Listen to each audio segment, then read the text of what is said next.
You're listening to ICRT FM 100. This is Sweet Talk with DJ Caitlin, and I am so excited. We have a very, very special guest joining me here this Friday. Please welcome the American Institute in Taiwan Director Oudkirk. Welcome to ICRT. Thank you. I'm delighted to be here today. It's so much fun to be able to have all these different members of community come and join me here on Sweet Talk. And I would say you are the second diplomat I've had on the show. Ooh, who was your first? My dad. But I was interviewing him as my dad. So I'd say you're the first true diplomat here to talk about, well, your life and your career here in Taiwan. Great. Now, for those who are just joining us, Director Oudkirk is the director of the American Institute in Taiwan. She's been here since July 2021, and she's worked in the United States Foreign Service for over 30 years, being posted all around the world, and we're going to learn about her story. So, what brought you to Taiwan, and where have you been before? Well, I'm actually coming back to Taiwan because in my 30-year diplomatic career, my very first overseas posting was here at AIT. Really? Yes, 1992 to 1994. It's interesting because when I was interviewing my dad, he also said his first posting was here to Taiwan. And then eventually he became the Australian office director. So I suppose you just fall in love with Taiwan and they eventually send you back. Well, and I want to say, I think it is a diplomat's dream come true to be able to go back to your first assignment in a more senior position. So it's certainly been a professional dream come true for me. I was delighted to get this opportunity. Well, congratulations. It's like a full cycle. And where else have you been posted in your lengthy career so far? So I started here, and then I went to Dublin, Ireland. Then I was back in the States for a little bit.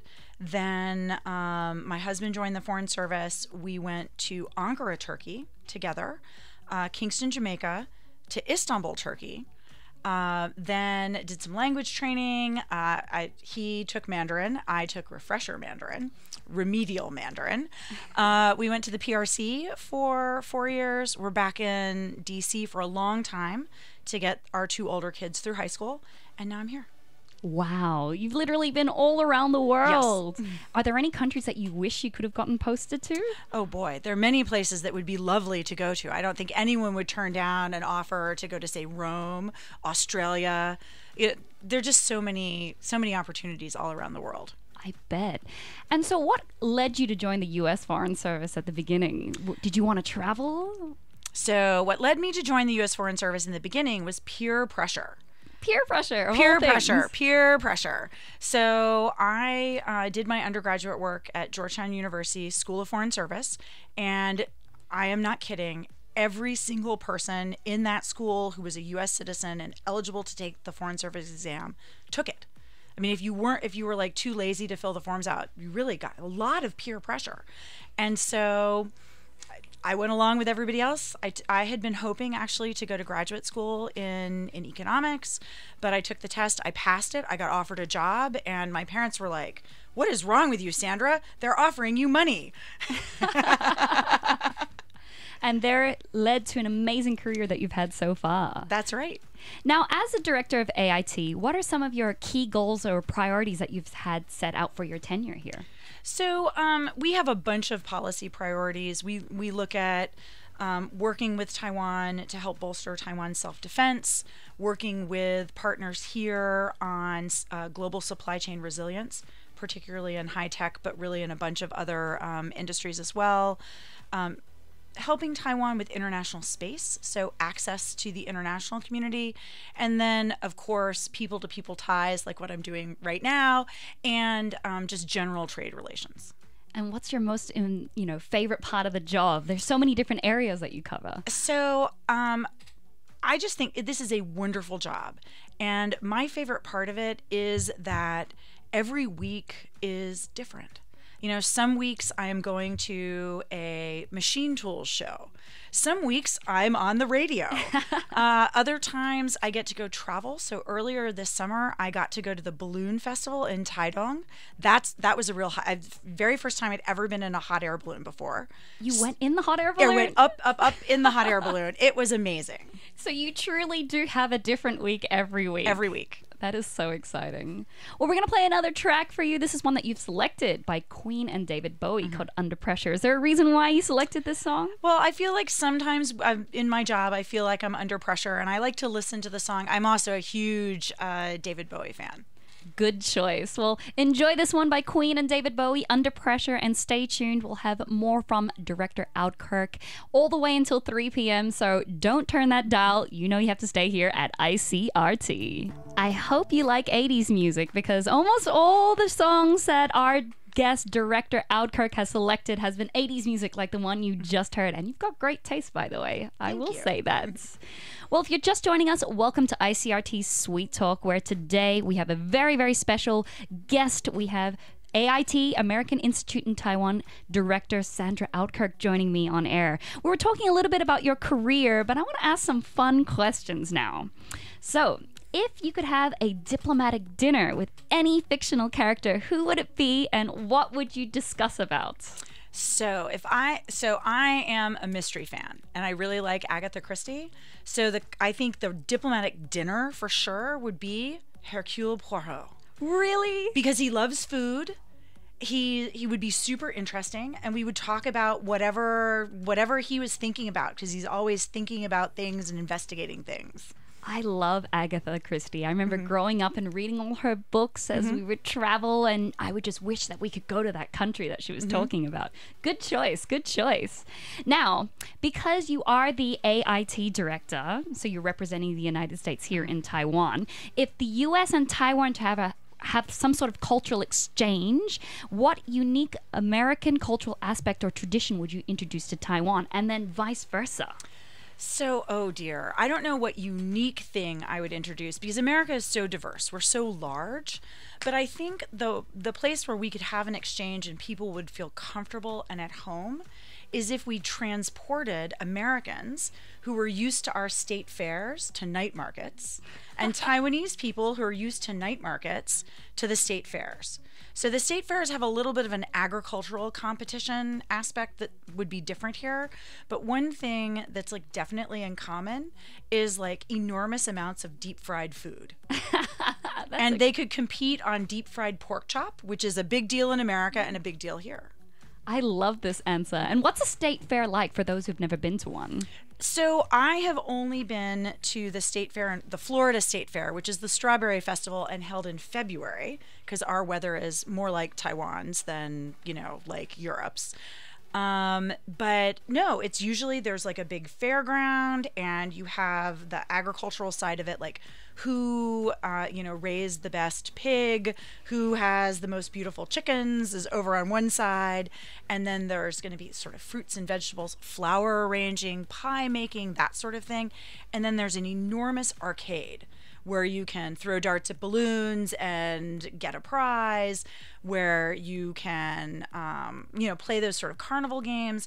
And then usually there are rides too, like Ferris wheels and like mini roller coaster kind of things. They're a lot of fun. That sounds so much fun. Almost more fun than going to a night market. But don't tell anyone I said that. All right, well, make sure you stay tuned here on ICRT. We're going to be going into a little break. Stay tuned for some 80s songs. Stay tuned to hear more from director of AIT, Sandra Oudkirk, and we'll be right back here on ICRT FM 100. You're listening to ICRT FM 100. You just heard the U2 with I Still Haven't Found What I'm Looking For. Great Irish band, isn't that right? And I'm wondering, did you choose that song because you were posted in Ireland before? Actually, I did not, because the first question I got from you all was name 3 songs you really like. So that was in my songs I really like. But they are an Irish band. I actually got to meet U2 when I was working in Ireland. I did. What? How? So President Clinton visited Ireland while I was assigned there, and I was in charge of one of the sites that he visited. So he spoke on the front steps of the historic Bank of Ireland building, and the bank was able to invite some dignitary guests, and they invited U2. Oh. So I not only, in the same day, I met President Clinton and U2. Wow. It was amazing. That is amazing. What are some of the most, iconic people or iconic groups that you've met throughout your career so far? Well, that was a pretty iconic day. and I have to say, one of the coolest things about it was that so the Secret Service came up to me sort of after the president had left. The Secret Service came up and they said, oh, Sandra, do you think we could get a photo with you two? And I said, well, let me go ask. And so I went over and I sort of said, so we have a request from the Secret Service. They want to know if they can have a photo. I don't know who was more excited, you two or the Secret Service detail. You two was like, really? Like, because we were thinking, can we have a photo with them? Really? And it was, I do not have a copy of it. The official, the Bank of Ireland photographer took it because the official White House photographer was gone with the president. But it was just amazing. They were there, everyone was making gestures. It was fantastic. Oh, that's so much fun. I hope you were able to jump into that photo. No, I was not. I was too shy. It was only my second overseas posting, and so I was a little bit kind of, nervous about saying, hey, can I be? I'm sure if I had said it, it would have not been a problem. I'm sure that if you do get the chance to meet them again or another iconic band, you can go and get whatever photo you want. I'm now going to be like, can I be in that picture? Well, speaking of music, I wanted to know if there were a few songs or perhaps a playlist that represented your diplomatic journey so far. What songs would they be and what sort of genres would you pick and why? So I will admit I am somewhat of a lazy music listener. One, I am trapped in the 80s and 90s and my music has not evolved. And two, I really do like listening to songs in English. So I served in both Ireland and Jamaica, which are two amazing places with wonderful musical talent. I still do listen to a lot of Irish and Jamaican music. So I would say from Jamaica, Bob Marley is just such an icon. And I picked Three Little Birds because it's a really uplifting song. And then for Ireland, in addition to U2, I think I have both Sinead O'Connor, who has one of the most beautiful voices in the world, and the Cranberries, who were very popular and very kind of like politically current when I was living in Dublin. I love those choices. I am a big fan of Irish music as well. But I think because we just played an Irish band, let's play some Bob Marley. And I love the Three Little Birds. Everything's going to be all right. So let's give that one a spin. And then we'll be right back with AIT Director Sandra Oudkirk here on air ICRT. So don't go anywhere. You're listening to ICRT FM 100. I'm DJ Caitlin, and we just heard Bob Marley and the Wailers, Three Little Birds. Everything's going to be all right. A special song request reflecting the career of our special guest, AIT Director Sandra Oudkirk. Welcome back to ICRT. Thank you. Well, are you ready? Because we're going to be doing our rapid question round. Ready. I've got lots of questions, and we'll just get some quick responses, whatever's at the top of your brain. So we're going to start with the first one. A dramatic voice follows you around, narrating your life. Whose voice would it be? Oh, James Earl Jones. And why is that? Because he's got the most dramatic voice I can think of. Good choice. And you are now the subject of a comedy roast, and you can choose your roaster from anyone who's ever lived. Who would you choose? Oh gosh, I don't know. Napoleon. Napoleon? I'm just trying. I mean, it would be funny, I think. All right, the next one. Would you have a live-in chef or a live-in cleaner? Cleaner. Cleaner? 100%. Not a live-in chef? No, I love to cook. Ah, what do you like to cook? All things, and my family has told me for my entire life, from my mom on, that I'm the messiest cook in the whole world. So the cleaner could follow around behind me cleaning up the mess I make. I love that. What's your favorite dish to cook? I like cooking dessert. I like making pie, and for food it would have to be chicken and yellow rice, which is like a very iconic dish from Tampa, the place in Florida where I'm from. It's Cuban food. I see. I've got to go try that. It's very good. I hope one day to try your home-cooked meals. Yes. I'm getting hungry already. Okay, another rapid question for you. Would you live without the internet or live without snacks for the rest of your life? Internet. Really? I love snacks. Now, I should live without snacks and just have the internet, and but I do like my snacks. Okay, good choice. Are there any favorite U.S. snacks that you love, or Taiwanese snacks? Yeah, I'm pretty much up for all snacks. All snacks? Sweet or savory? Savory. Savory? Okay. So, a red button suddenly appears in your living room with a sign, "Push me, I dare you." Would you do that? Absolutely. Absolutely? Absolutely. Ooh, so you like an adventure. Okay, another one for you. Would you change the past or would you change the future if you get a choice? Change the future. Why is that? Because the past is the past, and also I've read lots of books where when you change one thing in the past, the future changes. So I think it's a safer bet to change the future. Oh, absolutely. And we have one more rapid round question. Would you be the most overdressed or the most underdressed guest at a party, and why? Most underdressed. Underdressed, really? Because I'm not a ball gown kind of girl. Oh, but you dress so well. I'm loving the pearls. And by the way, if you want to see what Director Oudkirk looks like and compliment her on her outfit, head over to the Twitch channel at twitch.tv/ICRT. And if you are driving, keep your eyes on the road. But don't worry, we'll be right back with more rapid fire questions and all goodness and fun with Director Oudkirk all the way until 3 p.m. So stay tuned. This one is Cranberries Linger, another special song that you have selected for today. Enjoy this one, and we'll be right back.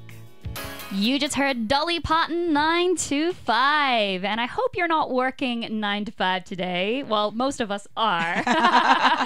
And in fact, you are listening to ICRT FM 100 Sweet Talk with my very special guest, Director of AIT, Director Sandra Oudkirk. Welcome back to ICRT. Thank you.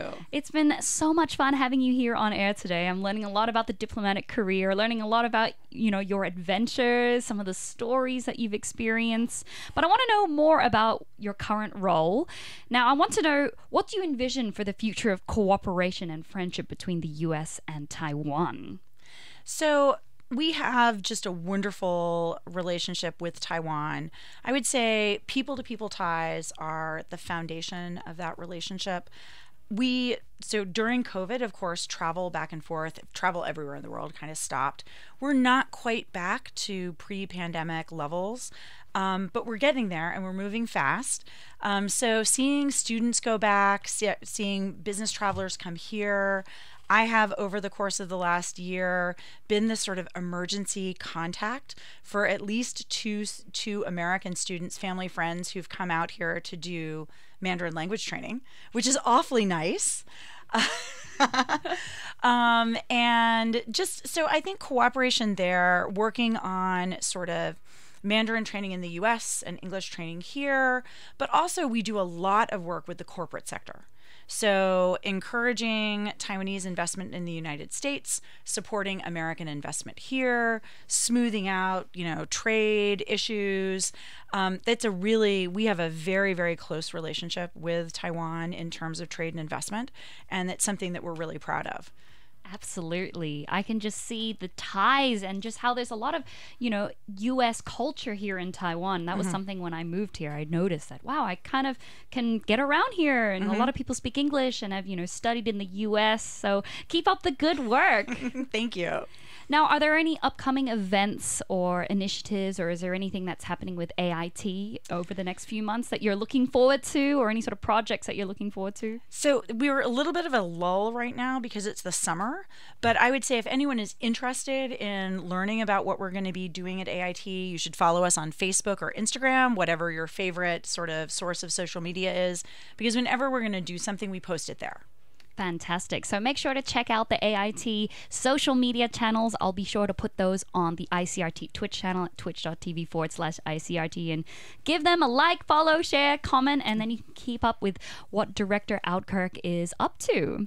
Now, before we wrap up today, there's a question I ask all my guests, no matter if they're a musician or they're a diplomat or they're a father. I ask them, do you have any last words of wisdom that you'd like to share with our fans? So what are some words of wisdom that you'd like to share with us, or maybe some words of encouragement that align with your career path, or just anything, really? So I will give you the words of wisdom that I always give to young people when they ask me about careers in the Foreign Service, and young people talking about anything, and that is, be open, be flexible. Be open to new opportunities, be flexible when things don't go the way you expect them to go. Sometimes that opens a door that you had never thought of before that just leads to these, sort of, like you said, wonderful adventures. Has there been a moment in your career where you've been open and you've, seen something greater than you could have imagined happen? So, I mean, I would say yes. So, assignment-wise, I studied Mandarin Chinese at university. So, coming here for my first tour was a very natural progression. And then when my husband joined the Foreign Service, the personnel system said, well, what language does he speak? And we said, Spanish. And they said, well, we'll send you someplace where you can use both languages. That place does not exist. And so then I promise you, I think they threw a dart at a world map. Turkey was kind of halfway in between Latin America and Asia. We ended up going to Turkey. We did 2 wonderful tours there. Our kids were born there, and he's working there now. Wow. So that's, if you have your eyes open, your ears open, your soul open, you could literally go anywhere. That's right. I love that. Well, thank you so much for joining me here on Sweet Talk today. It's been extra sweet thanks to you. And I'm looking forward to seeing U.S. and Taiwan ties get even closer and seeing all the great things that AIT and yourself will be embarking on in the next couple months. So thank you so much. And make sure to keep in touch with ICRT and let us know what you're up to as well. Definitely. Thank you so much, and make sure you stay tuned to Sweet Talk. I'm still going to be here until 4 o'clock. But of course, go and follow AIT and Director Oudkirk for more information. We've got a couple more tunes lined up, so stay tuned. This one is Stevie Wonder with Signed, Sealed, Delivered, I'm Yours, and I'll be right back.